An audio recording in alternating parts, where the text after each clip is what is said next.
Allez, on passe au 4-6. Alors, on peut être amené à utiliser des var à densité pour prouver la convergence d'intégrales impropres et calculer leur valeur. Alors, vous allez voir, je donne deux exemples. Dans le premier exemple, soit on fait comme ça, soit on se rapporte à une intégrale qu'on connaît, une intégrale de Gauss. Dans le deuxième exemple, soit on fait comme ça, soit on fait une intégration par partie. Donc en fait, en règle générale, on peut toujours s'en sortir autrement, mais ça simplifie nettement les choses. Voilà, donc dans le premier exemple, on vous demande intégrale de 0 à plus l'infini de exponentielle moins t2 sur 2. Et on peut dire que ça ressemble quand même furieusement à une densité d'une loi normale centrée réduite. Il nous manque quoi? Il nous manque 1 sur racine de 2pi devant. Et bien rien ne nous empêche de le mettre en multipliant à l'intérieur par 1 sur racine de 2pi et donc à l'extérieur par racine de 2pi. Et donc ceci, c'est l'intégrale de 0 à plus l'infini d'une densité d'une loi normale centrée réduite.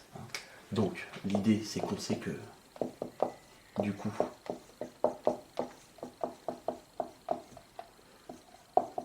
que l'intégrale de moins l'infini à plus l'infini, c'est 1, parce que l'intégrale d'une densité, quelle qu'elle soit, en particulier une densité d'une loi normale centrée réduite, elle vaut 1, et donc on va utiliser ça.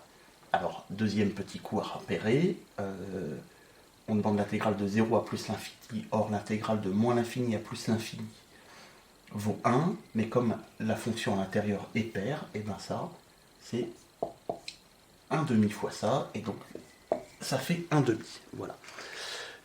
Et dans ces cas-là, quand on peut se ramener à une intégrale impropre, mais connue à l'avance, on n'a pas besoin de mettre sous réserve de convergence.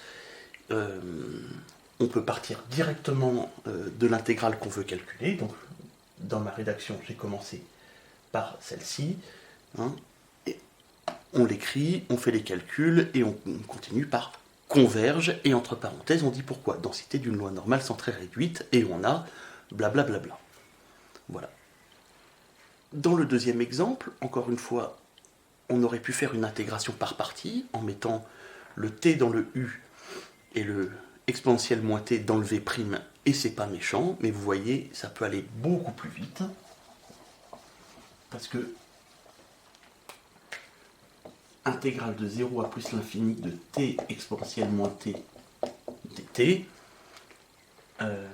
c'est l'intégrale de t fois la densité d'une loi exponentielle de paramètre 1, et du coup c'est l'espérance d'une loi exponentielle de paramètre 1, et je connais sa valeur par cœur, ça vaut 1.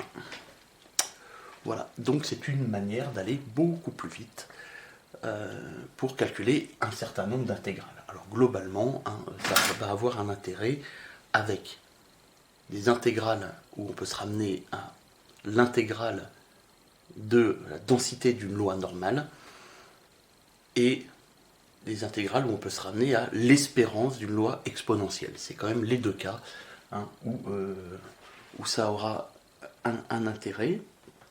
Je vais vous donner un dernier petit exemple.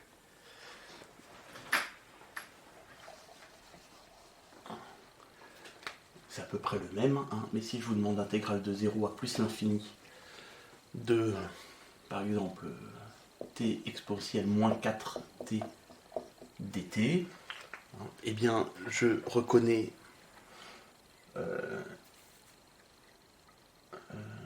intégrale de t fois presque densité d'une loi exponentielle de paramètre 4. Et ben pour ça, il me manque le 4 devant, donc pas de problème. Je dis que ça, c'est égal à intégrale de 0 à plus l'infini de t fois 4 exponentielle moins 4t dt. Donc j'ai mis le 4 à l'intérieur pour avoir une densité d'une loi exponentielle de paramètre 4, donc je mets un quart à l'extérieur, et ben ça converge. Donc densité, non pas densité, pardon, espérance d'une loi exponentielle de paramètre 4 et vaut un quart fois l'espérance d'une loi exponentielle de paramètre 4 qui vaut un quart. Et donc ce bicule, et ben ça me fait, ça, le truc de départ qu'on vous demande, ça me fait un 16e. Voilà.